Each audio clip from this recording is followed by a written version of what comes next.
안녕하세요. 아투사입니다. 예술가는 통찰력과 열정만 있으면 모든 시대를 창조적으로 대응해 갈 수 있습니다. 라고 말하는 90노장의 작가가 있습니다. 최소한의 문법으로 많은 이야기를 하는 예술. 화이트 큐브의 유일한 국내 작가, 지칠 줄 모르는 수행자, 걸어다니는 한국미술사 등의 수식어를 갖는 한국미술계를 대표하는 인물 바로 박서보 화백입니다.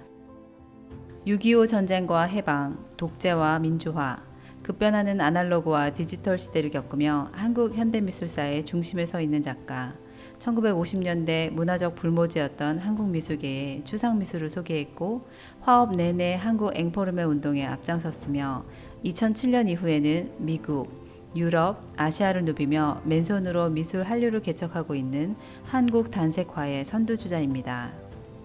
박서보 화백은 데미안 허스트, 트레이시 에민과 같은 유명 글로벌 작가들을 주로 전시하는 영국 화이트 큐브와 프랑스를 대표하는 페루텐 갤러리에 관심을 받으며 글로벌 미술시장에서 해외 아트피플들에게 그의 트레이드마크인 묘법의 세계를 확고하게 각인시켰죠.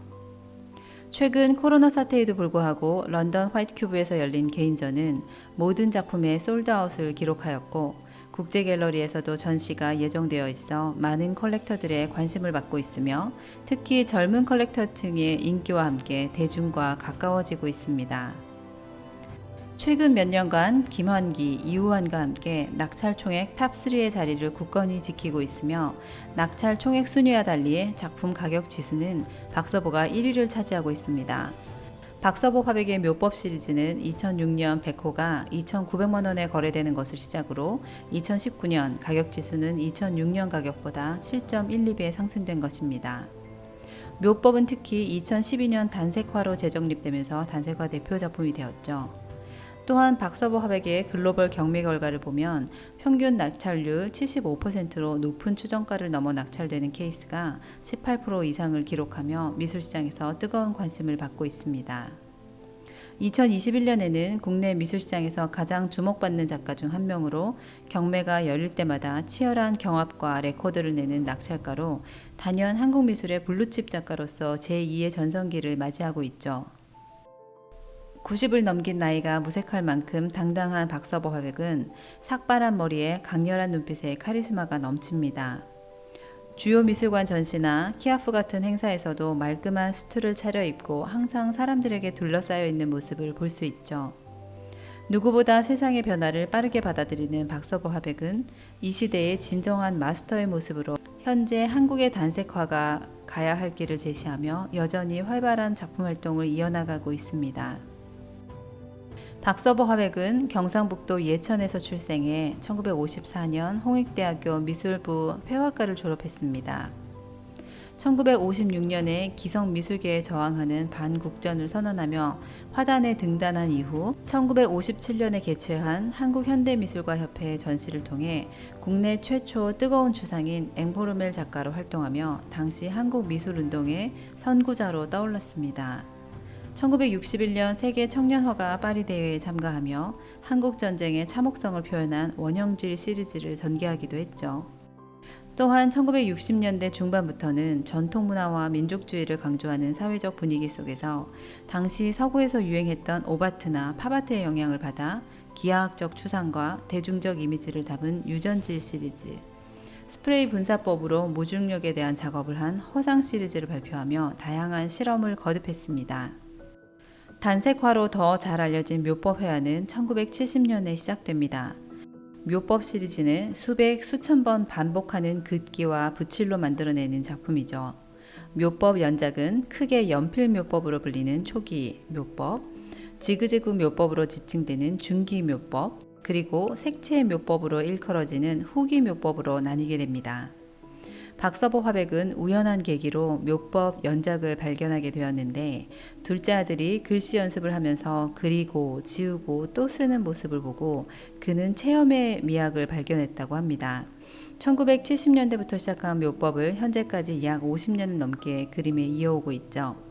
불어로 에크릴티르라는 제목으로 알려진 이 그림은 연필을 이용해 캔버스 공간에 선을 그리고 지우는 과정을 반복하며 어떠한 대상을 구체적으로 그리려 하지 않았으며 반복적인 동작을 통해 정신 수양을 이뤄냅니다. 작가 스스로가 지칭하듯 손의 여행으로 일컬어지는 묘법은 그의 회화의 정점을 이룬다는 평을 받으며 국제적인 명성을 쌓기 시작했습니다. 초기의 묘법 회화와 더불어 1980년 이후 본격화된 중기 묘법에서는 종이 대신 한지를 이용한 작업으로 서양 종이와 달리 안료를 흡수하며 일체화해내는 한지 특성을 살려 물감을 발라 마르기 전에 문지르거나 긁고 밀어붙이는 등의 행위를 반복하며 동양 회화의 정신세계를 고스란히 담아내게 됩니다.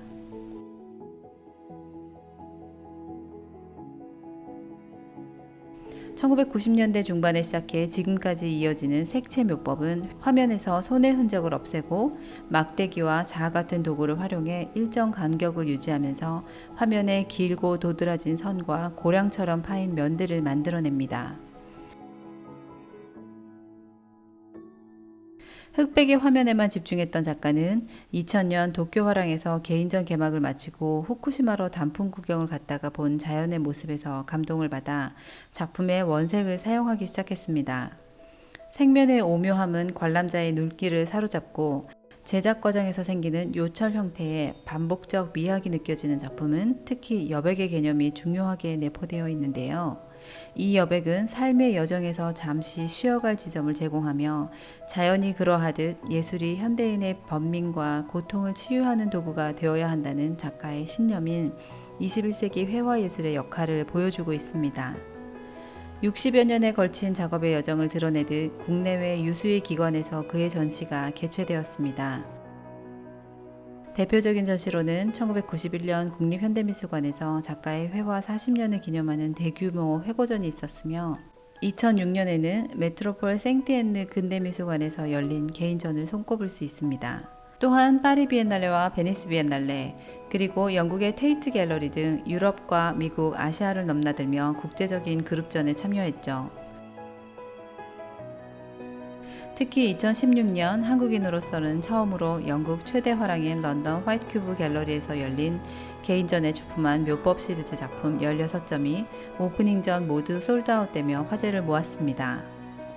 박서보의 작품이 많은 사람들의 사랑을 받는 이유는 한국 고유의 정신성을 강조하면서 백자나 분청사기의 표면을 연상시키는 한국적이면서도 모던한 미감 때문이 아닐까 생각됩니다. 여기에 색채, 재료, 기법 등에서 자율성을 배제하고 단순하고 소박한 상태를 지향하는 그의 예술관은 그에게 한국적 추상미술, 즉 단색화의 거장이라는 명성을 얻게 했습니다. 희끄무레하거나 거무스름하다고 해서 단색화가 아니다. 단색화의 핵심은 색이 아니라 정신이다. 라고 말한 박서보 화백의 말처럼 서양 미술의 인간 중심 표현의 접근과는 다른 행위의 무목적성, 비워내기의 반복을 통한 수행을 한 그의 통찰과 깊이는 우리 삶에서 결여된 내면적 성숙도와 삶에 대한 근본적인 고민과 가치에 대해 다시 한번 생각해 보게 합니다. 지금까지 아트수다였습니다.